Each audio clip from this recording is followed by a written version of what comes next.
فقال الله تبارك وتعالى في آية أخرى ومن يتق الله يجعل له مخرجا ويرزقه من حيث لا يحتسب وقال الله تبارك وتعالى في آية أخرى ومن يتق الله يجعل له من أمره يسرا ومن يتق الله يكفر عنه سيئاته ويعظم له أجرا وقال الله تبارك وتعالى في آية أخرى إن أولياؤه إلا المتقون ولكن أكثرهم لا يعلمون صدق الله العظيم সমস্ত প্রশংসা সমস্ত গুণগান কীর্তন হামদ সানা একমাত্র আল্লাহ তাআলা, যে আল্লাহ তাআলা আমাদেরকে একটা বরকতময় দিন জুম্মার দিনে দুরাকাত জুম্মার নামাজ আদায় করার জন্য মসজিদে আসার তৌফিক দান করলেন। এই জন্য আমরা সকলে শুকরিয়া স্বরূপ করি আলহামদুলিল্লাহ।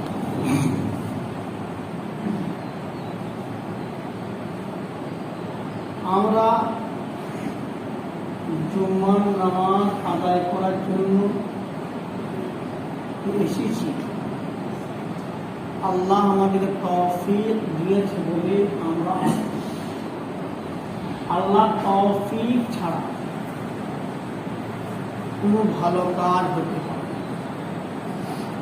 ওই বুখারী শরীফের একটা হাদিস, আল্লাহ নবী সাল্লাল্লাহু আলাইহি ওয়াসাল্লাম বলেছেন, মান ইউরিদুল্লাহু বিহি খায়রা ইউফাক্কিহু ফিদ্দীন।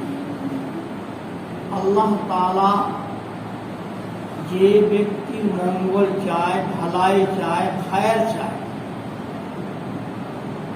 ইউফাক্কিহু ফিদ্দীন, তাকে দ্বীনের কাজে তৌফিক। তো এই জুমার নামাজ আদায় করার জন্য আসা একটা ভালো কাজ। আমাদের জন্য আল্লাহ মঙ্গল চেয়েছে, ভালাই চেয়েছে, যার জন্য আল্লাহ তাআলা এই জুমার নামাজ আদায় করার জন্য মসজিদে আসার কথা। আমি কোরআনে কারীম থেকে কয়েকটি অংশ, কয়েকটি আয়াত পাঠ করলাম, তিলাওয়াত করলাম বিভিন্ন জায়গায়।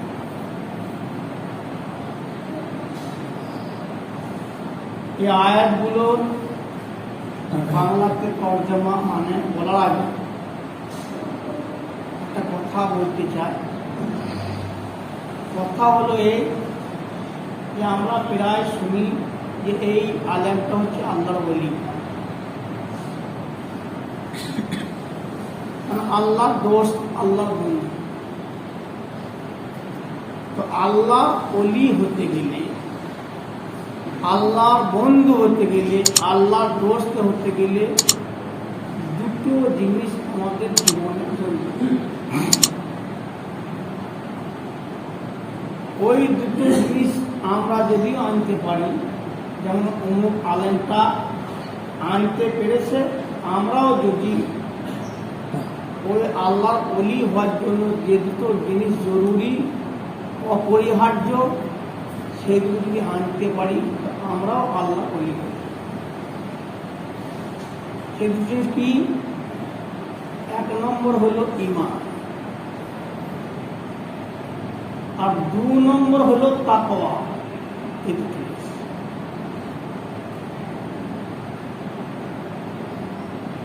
ঈমান, এটা প্রত্যেকটা ব্যক্তির মধ্যে থাকতেই হবে।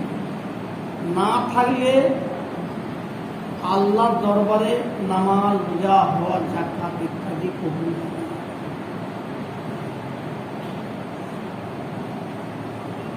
ঈমানটা কার উপর রাখতে হবে? ঈমানটা কার উপর আনতে হবে? ঈমান সর্বপ্রথম আনতে হবে আল্লাহ। আল্লাহর উপরে ঈমান আনা এর দুটো ভাগ, একটা হচ্ছে ঈমান বিযাতিল্লাহ আর 2 নম্বর হলো ঈমান বিসিফাতিল্লাহ। প্রথম ভাগ হচ্ছে আল্লাহর সত্তার উপর ঈমান আনতে হবে, আল্লাহর জাতের উপর ঈমান আনতে হবে, যে আল্লাহর জাত বাদ দিয়ে, আল্লাহর সত্তা বাদ দিয়ে আর কোনো জাত আর কোনো সত্তার উপর নাই। কুল হুয়াল্লাহু আহাদ, নবী আপনি সারা পৃথিবী মানুষকে বলুন আল্লাহু আহাদ, সে অর্থাৎ আল্লাহ এক, একক, তার জাতের মধ্যে কোনো অংশীদার নাই। এ হচ্ছে ঈমান বিযাতিল্লাহ। কেউ যদি আল্লাহর সত্তার সঙ্গে কোন পীর সাহেবের সত্তাকে বলে যে আল্লাহর সত্তার মতো, আল্লাহর জাতের মতো, তাহলে এটা হলো শিরক। আর ইন্না শিরকা লাযুলমুন আযীম, নিশ্চয় শিরক হচ্ছে একটা বড় জুলুম। অতএব আল্লাহর জাতের সঙ্গে অন্য কোন জাতকে অংশীদার বানানো হবে, অংশীদার বানাইলেই সে কি হবে? শিরক। আর শিরকের গুনাহ আল্লাহ তাআলা মাফ করে না। কোরআনেই আছে যে শিরকে বাদ দিয়ে যে কোনো গুনাহ আমি মাফ করব, কিন্তু শিরকের গুনাহকে আমি মাফ করব না। এই জন্য আমি যে বছর হজে গেলাম, ওখানেও বয়ান হতো, তো বয়ানের মধ্যে তিনারা বেশিরভাগ শিরকে সম্পর্কে বর্ণনা করতেন। নবী মুহাম্মদুর রাসূলুল্লাহ সাল্লাল্লাহু আলাইহি ওয়াসাল্লামের যেখানে মাজার আছে, মাজারটা ঘেরা, তার পাশে রেলিং দিয়ে আছে, সেখানে সব সময় একটা পুলিশ নিযুক্ত। একটা লোক সে রেলিংয়ে হাতটা দিয়ে চুমকিলে, তার সেই পুলিশটা সঙ্গে সঙ্গে বলে শিরক। শিরকের উপরে তারা খুব বায়ন করে।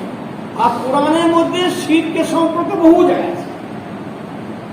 এই জন্য ঈমান বিযাতিল্লাহ, আল্লাহর সত্তার উপর ঈমান আনতে হবে। আল্লাহর সত্তা এক, এর সঙ্গে কেউ অংশীদার নাই। লা ইলাহা ইল্লাল্লাহু ওয়াহদাহু লা শারীকা লাহু, আল্লাহ হচ্ছে একমাত্র মাবুদ হাকিকি, আল্লাহর সাথে আর কেউ মাবুদ হাকিকি নাই। লা শারীকা লাহু। এক নম্বর হলো ঈমান বিযাতিল্লাহ, আল্লাহর সত্তার উপর ঈমান আনতে হবে। আল্লাহর সত্তা এক, আল্লাহর সত্তার সঙ্গে কেউ শরীক নেই। 2 নম্বর হচ্ছে ঈমান বিসিফাতিল্লাহ, আল্লাহ তাআলার অনেক সিফাত, আল্লাহ তাআলার অনেক গুণ। আমরা যারা কাওয়ায়েদে বাগদাদি পড়েছি, শেষের দিকে বলি না আল্লাহর ঘর, কারণ সেখানে আল্লাহ তাআলা আসমায়ে সিফাতগুলোকে বর্ণনা করেছে। আল্লাহ হচ্ছে হাকিম, অত্যন্ত দার্শনিক। আলিম, আল্লাহ তাআলা অত্যন্ত জ্ঞানী। হালিম, আল্লাহ তাআলা অত্যন্ত সহ্যশীল। এগুলো হচ্ছে আল্লাহর সিফাত। ঈমান বিসিফাতিল্লাহ, আল্লাহ তাআলার যে সিফাত আছে, সেই সিফাতের মধ্যে অন্য কাউকে শরীক করলে হবে না। আল্লাহ তাআলা ছেলে দাতা, এইবারে কেউ যদি বলে পীর সাহেবও ছেলে দেয়, ফের জাওহার বাজারে, এখানে আল্লাহ তাআলার সঙ্গে সিফাতের মধ্যে শরীক। আল্লাহ তাআলা অত্যন্ত জাননেওয়ালা, জ্ঞানী। কেউ যদি বলে যে আল্লাহ তাআলা যেমন আলিম, অত্যন্ত জাননেওয়ালা, অমুক পীর সাহেব অত্যন্ত জাননেওয়ালা, এই সিফাতের মধ্যে আল্লাহর সঙ্গে শরীক করা, যে ঈমান বিসিফাত। তাহলে যেমন আল্লাহ সত্তার মধ্যে এক, তো আল্লাহ তাআলা নিজের সিফাতের মধ্যে এক, এর সঙ্গে কেউ শরীক না। ঈমানের তো প্রথম হলো আল্লাহর উপর ঈমান। আমানতু বিল্লাহি ওয়া মালাইকাতিহি, যেমন মানুষ হচ্ছে আল্লাহর একটা মখলুক, জিন হচ্ছে আল্লাহর মখলুক, গরু হচ্ছে আল্লাহর মখলুক, আরো দুনিয়াতে আল্লাহ অনেক মখলুক আছে, তেমনি ভাবে ফেরেশতা হচ্ছে আল্লাহর একটা মখলুক, এর ওপর ঈমান রাখতে। তবে ফেরেশতা কাকে বলে? তাদের মানে যে তৈরি করা হয়েছে নূর দিয়ে তৈরি করা হয়েছে, নূর দিয়ে তৈরি করা হয়েছে, যেটা এমন সূক্ষ্ম জিনিস এটা মানুষের দৃষ্টিতে আসে না। ফেরেশতার পরিমাণ কুতুবিহি, যেমন কোরআন আল্লাহর কিতাব নবীর উপর অবতীর্ণ করেছে, এর আগেও তাওরাত, জাবুর, ইনজিল ইত্যাদি এগুলো হচ্ছে আসমানি কিতাব। আল্লাহ তাআলা এই কিতাবগুলো ওই নবীর উপর অবতীর্ণ করেছে, সেই কিতাবগুলোর উপর ঈমান রাখতে। এরকম ধরনের কয়েকটা জিনিস ঈমানে মুফাসসালের মধ্যে বলা হয়েছে, এগুলোর উপর ঈমান রাখতে। তো আল্লাহর ওলি হতে গেলে প্রথম জিনিস যেটা হচ্ছে ঈমান। ঈমান সূক্ষ্ম জিনিস, কোন কথা বললে ঈমান থাকবে আর কোন কথা বললে ঈমান চলে যাবে, আমরা এগুলো বুঝি না, এটা জানা দরকার।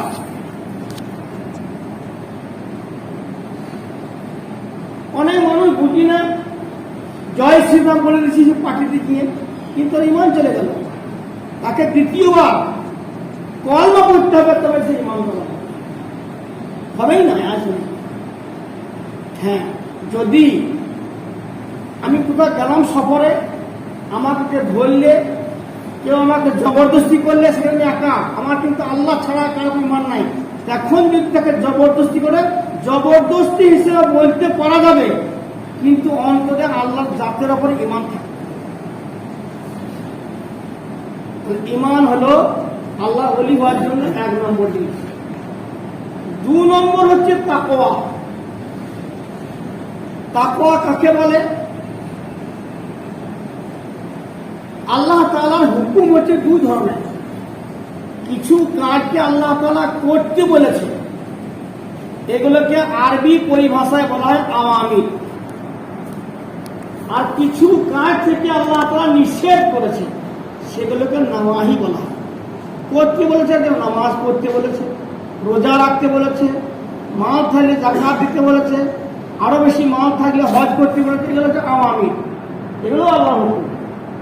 আর যেগুলোকে আল্লাহ তাআলা নিষেধ করেছে, যে নাওয়াহি, যেমন মদ খেও না, সুদ খেও না, জিনা করো না ইত্যাদি, এগুলো নিষেধ, এগুলো আল্লাহ। তো তাকওয়া বলা হয় আল্লাহ পাকের আওয়ামিরকে যেগুলো করতে বলেছে, নাওয়াহি যেগুলো নিষেধ করেছে, এই সমস্ত জিনিসগুলোকে মানার নাম হচ্ছে তাকওয়া। ঈমান তো কম বেশি প্রত্যেকের মধ্যে কিছু না কিছু আছে, কিন্তু তাকওয়াটা আনার জন্য আমাকে চিকিৎসাখানা করতে হবে। আমরা মনে করি যে বাহ্যিক অসুখের চিকিৎসাখানা, ডাক্তারখানা রয়েছে, কিন্তু তাকওয়া আর পরহেজগারি আনার জন্য এরও চিকিৎসাখানা আমাদের বড়রা রেখেছে। সেগুলো হচ্ছে কি? খানকাহি মজলিস। খানকা এটা হচ্ছে ওই তাকওয়া কি করা চিকিৎসাখানা, সেখানে যতক্ষণ পর্যন্ত আমি কোন একটা আধ্যাত্মিক লাইনের চিকিৎসক তার কাছে যতক্ষণ না যাব, ততক্ষণ পর্যন্ত তাকওয়া, যেটা আওয়ামির আর নাওয়াহিকে মানা, এই জিনিসটা আসা মুশকিল। তো এই তাকওয়ার, ঈমান আর তাকওয়া সম্পর্কে আল্লাহ তাআলা কোরআনে এক জায়গা বলেন নাই, বহু জায়গাতে বলেছেন। যারা আমরা কোরআন জানি, পড়ি, শিখেছি, জায়গা জায়গাতে মানে কি আছে, তাকওয়া শব্দ। একটা আয়াত প্রথমে যে পড়লাম, সেখানে আল্লাহ বললেন, ইয়া আইয়ুহাল্লাযীনা আমানু তাকুল্লাহ হাক্কা তুকাতিহি ওয়া লা তামুতুন্না ইল্লা ওয়া আনতুম মুসলিমুন। ইয়া আইয়ুহাল্লাযীনা আমানু, ঈমানের কথা বলা হয়েছে, ইত্তাকুল্লাহ, তাকওয়া কথা বলা হয়েছে। আল্লাহকে ভয় করো, তার মানে আল্লাহর আওয়ামির নাওয়াহি 2 হুকুমকে তোমরা মানো, যেভাবে মানার দরকার সেভাবে মানো। এখানে ঈমানের কথা বলা হয়েছে, তাকওয়ার কথা বলা হয়েছে। আবার অন্য জায়গাতে আল্লাহ তাআলা তাকওয়ার কথা বলে, ইয়া আইয়ুহাল্লাযীনা আমানুত্তাকুল্লাহ ওয়া কুনু মা'আস সাদিকিন। ঈমানদারগণ, ঈমান বলেছে ইত্তাকুল্লাহ, তাকওয়া হাসিল করো, তাকওয়া অর্জন করো। এরপর কুনু মা'আস সাদিকিনের মধ্যে আল্লাহ তাআলা বলেছেন যে দেখো তাকওয়া আর ঈমান এই দুটো জিনিস তোমাদের জিন্দেগিতে আসবে, তোমাদের কি করতে হবে? যে আধ্যাত্মিক লাইনে চিকিৎসা করা আছে, সেই চিকিৎসা করাতে গিয়ে যারা হাক্কানি আলেম ওলামা আছে তাদের কাছে যাওয়া। কুনু মা'আস সাদিকিন, যারা হাক্কানি আলেম ওলামা, যারা সত্যবাদী আলেম ওলামা, যারা হকের উপর চলে আলেম ওলামা, তাদের সংস্পর্শে যাও, তাহলে তোমার ঈমানের সঙ্গে তাকওয়াটাও আসবে। তৃতীয় আয়াতে পড়লাম, সেখানেও আল্লাহ বলেছেন ইয়া আইয়ুহাল্লাযীনা আমানুত্তাকুল্লাহ, ঈমানদারগণ তাকওয়া অর্জন। এখানে কিন্তু আল্লাহ তাআলা বলেছেন যে ঈমান আর তাকওয়া যদি আসে, কোন মানুষ যদি ঈমান আর তাকওয়া যদি আনতে পারে, তো তিনটি তাকে পুরস্কার দেবে। তিনটি, কটা পুরস্কার? তিনটি পুরস্কার দেবে। ঈমান আর তাকওয়া আনলে তিনটি পুরস্কার। এক নম্বর ইউসরি, তিনটি দিয়ে বলা হয় যে ঈমান, তাকওয়া আর একটা সত্য কথা বলা, বা কুলু কাওলান সাদিদা, সত্য কথা। এই তিনটে জিনিস যদি কেউ আনতে পারে তাদেরকে তিনটে পুরস্কার দেবে। এক নম্বর ইউসলিহ লাকুম আমালাকুম, তার জীবনে সমস্ত আমলকে আমি ঠিক করি। তার মানে আমলে সালেহ আল্লাহ পাক তৌফিক। আর কি বলবো? ইয়াগফির লাকুম যুনুবাকুম, আল্লাহ তাআলা তার জীবনের সমস্ত গুনাহগুলো ক্ষমা করে। গুনাহ হয় দুই রকম, একটা কাবিরা, একটা সাগীরা। সাগীরা গুনাহ, ছোট গুনাহ, এগুলো যদি শুধু নেক কাজ করা হয়, নামাজ পড়া হয়, তো আল্লাহ তাআলা ওই নেক কাজের বদৌলতে সাগীরা গুনাহগুলোকে শেষ করে দেন। ইন্নাল হাসানাত ইউযহিবনা সাইয়্যাত, সাইয়্যাত মানে ছোট গুনাহ। কেউ যদি হাসানা করে, নেকির কাজ করে, আল্লাহ তাআলা নেকির কাজের বদৌলতে ওই সাগীরা গুনাহগুলোকে শেষ করে দেন। কিন্তু কাবিরা গুনাহ, বড় গুনাহ, যেমন জিনা কাবিরা গুনাহ, সুদ খাওয়া কাবিরা গুনাহ, ডাকাতি করা কাবিরা গুনাহ, নামাজ না পড়া কাবিরা গুনাহ, হজ না করা কাবিরা গুনাহ, যাকাত না দেওয়া কাবিরা গুনাহ। কাবিরা গুনাহ আল্লাহ তাআলা ওই নেকির কাজের মাধ্যমে মাফ করে দেন। এর জন্য তওবা দরকার। এই জন্য একটা কিতাবে লিখেছে লিকাবুলিত তাওবাতে শুরুত, তওবা গ্রহণ হওয়ার জন্য আল্লাহর কাছে, তওবা কবুল হওয়ার জন্য কয়েকটা জিনিস জরুরি, কয়েকটা শর্ত। এক নম্বর হচ্ছে কি? আল ইকলাউ আনিজ যাম, যে পাপটা করছিল সেই পাপটাকে ছাড়তে হবে। হয়তো আমি কি করে সুদ খেয়েছিলাম, তো তওবার এক নম্বর শর্ত হলো আল ইকলাউ আনিজ যাম, মানে সুদ খেলে সুদকে ছাড়া। নামাজ না পড়া গুনাহ কাবিরা, নামাজ পড়তে আরম্ভ করতে পারছেন, এক নম্বর শর্ত। দুই নম্বর শর্ত হচ্ছে আর নাদামু আলা মা মাদা মিনহু, আমি যে গুনাহটা কাবিরা গুনাহটা করেছি ওই গুনাহটার উপরে লজ্জিত হতে হবে। আল্লাহ কি গুনাহ করলাম আমি, মানে বারবার সে অন্তরের মধ্যে একটা লজ্জিত ভাব আনতে হবে। আর তিন নম্বর হচ্ছে কি? তিন নম্বর আল আজমু, পাকাপোক্ত একটা ইরাদা করতে হবে, পাকাপোক্ত একটা মজবুত একটা প্রতিজ্ঞা করতে হবে, আল্লাহ ইয়াউদা ইলাইহি, যে এই পাপ আমি করব না। এই তিনটে শর্ত যখন হবে তখনই কি হবে? আল্লাহর দরবারে তওবা কবুল হবে। আর যে তওবা করলে, তওবা করার পরে যদি ওটা অটল থাকে, মানে আর সে কোনটা করছেও না, আর পাকাপোক্ত ইরাদার পরে সে অটলই আছে, এই জন্য বলা হয়েছে তাওবাতে নাসুহা। আমরা বলি নাই তাওবাতে নাসুহা, মানে পাকা তওবা, যে এরপরে সে এখন গুনাহ করলে না, সে গুনাহটা আর কখনো করলেই না, একবারে সে অটল হয়ে গেল। তো দুই নম্বর প্রশ্ন আল্লাহ দিল ইয়াগফির লাকুম যুনুবাকুম, আল্লাহ তাআলা তার জীবনের সমস্ত গুনাহগুলোকে মাফ করবে, কিন্তু কাবিরা নয়, সাগীরা। আর তিন নম্বর প্রশ্ন আল্লাহ দিল মাইয়ুতিল্লাহ রাসূলাহু ফাকাদ ফাযা ফাওজান আযীমা, আল্লাহ এবং আল্লাহর রসুলের ইতাআতের কি হবে তৌফিক আল্লাহ পাক দান করবেন। আল্লাহ এবং আল্লাহর রসুলের ইতাআতের তৌফিক আল্লাহ পাক দান করবেন। এই ঈমান আর তাকওয়া তার সঙ্গে সত্য কথা বলা হবে এই তিনটে। অন্য একটা আয়াত আল্লাহ বলেন ওমাই ইয়াত্তাকিল্লাহ ইয়াজআল লাহু মাখরাজা ওয়া ইয়ারযুকহু মিন হাইসু লা ইয়াহতাসিব। বান্দা যখন তুমি তাকওয়া ইখতিয়ার করবে, ঈমানের পরে তাকওয়া ইখতিয়ার করবে, আমিরের নাওয়াহির উপর আমল করবে, ইয়াজআল লাহু মাখরাজা, তোমার উপরে যে বিপদ আপদ আসবে সেই বিপদ আপদ থেকে বের হওয়ার জন্য রাস্তা পাবে। একটা হাদিসের মধ্যে এসেছে মান লাযিমাল ইস্তিগফার, যে ব্যক্তি জীবনে খুব বেশি বেশি করে ইস্তিগফার করবে, আস্তাগফিরুল্লাহ রাব্বি মিন কুল্লি আস্তাগফিরুল্লাহ, যে বেশি করবে তার জন্য আল্লাহু মাখরাজা। তো আল্লাহ তাআলা বিপদ আপদ টেনশন মুক্ত করবে। আর ওয়ারযুকহু মিন হাইসু লা ইয়াহতাসিব, আল্লাহ তাআলা ওই তাকওয়াকারী ব্যক্তিকে এমন জায়গা থেকে রুজি দান করবে যে জায়গা থেকে রুজি তার আসার আশঙ্কা ছিল।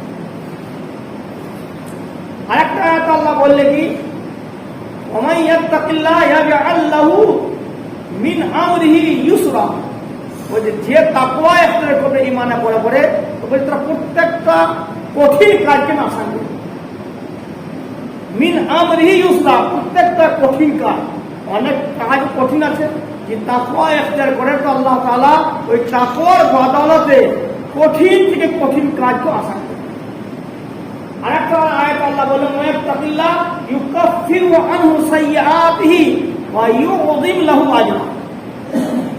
এমন বান্দা যে তাকওয়া ইখতিয়ার করে ঈমানের পরে পড়ে, তবে তার আমি গুনাহগুলোকে মাফ করে আর তাকে ওয়া ইউযিম লাহু আজরা, বিরাট বড় সওয়াব অধিক। আরেকটা আয়াত আল্লাহ বলেন ইন আউলিয়াহু ইল্লাল মুত্তাকুন, যে আল্লাহর আউলিয়া, আল্লাহর দোস্ত হতে গেলে এটা হচ্ছে মুত্তাকি। মানে একটা জিনিস হলো আল্লাহর ওলি হতে গেলে ঈমান, দুই নম্বর তাকওয়া। ঈমান কম বেশি সবারই আছে, তাকওয়াটা আনার জন্য আমাদেরকে সেরকম চিকিৎসাখানে যেতে হবে, তবে আমাদের জিন্দেগিতে ঈমানের সঙ্গে তাকওয়া আমরা করবো তো ইনশাআল্লাহ। এই কয়েকটি আয়াতের উপরে আমি তর্জমা করলাম, ব্যাখ্যা নয়, তার মানে বললাম। আল্লাহ তাআলা বললেন ওরা একটা আমল করার তৌফিক দান করুন। আমরা যারা শুনছি দেখো আল্লাহ পাক কেন কোরআনের দ্বারায় মানুষকে উপদেশ করতে আল্লাহ বলেছেন ওয়াযাক্কির বিল কোরআনে মা ইয়াখাফু ওয়াঈদ। হে নবী, আপনি কোরআনের দ্বারা, কোরআনের মাধ্যমে ওই সমস্ত মানুষকে উপদেশ করুন, নসিহত করুন যে সমস্ত ব্যক্তি আর সে সমস্ত মানুষ আমার আযাব আর সাজাকে ভয় করে, তাদের অন্তরে আযাব আর সাজার ভয় থাকবে, তাকেই কোরআনের মাধ্যমে নসিহত করা হবে। লোকমান আলাইহিস সালাম শুধু মানুষকে নয়, তিনি ছেলেকেও উপদেশ করতেন। ইদ ক্বালা লুকমানু লিবনিহি ওয়া হুয়া ইয়াইদুহু, লোকমান তার ছেলেকে উপদেশ করতে, নসিহত করতে বলেছেন, ইয়া বুনাইয়া লা তুশরিক বিল্লাহ, হে আমার আদরের বেটা, আমার আদরের পুত্র, লা তুশরিক বিল্লাহ, আল্লাহর সঙ্গে কাউকে শরীক করো না, ইন্না শিরকা লাযুলুন আযীম। তাহলে এই আয়াতে বোঝা গেল যে বাপ নিজের ছেলেকেও কি করে উপদেশ করবে। আসল তো গার্জেনকে উপদেশ করতে হবে। একটা আলেম কতক্ষণ উপদেশ করবে? গার্জেনকে ছেলেকে উপদেশ করতে হবে। ছেলে মেয়ে যা থাকবে স্ত্রী, তাকে উপদেশ করতে নসিহত করতে হবে। আল্লাহ তাআলা আমাদেরকে আমল করতে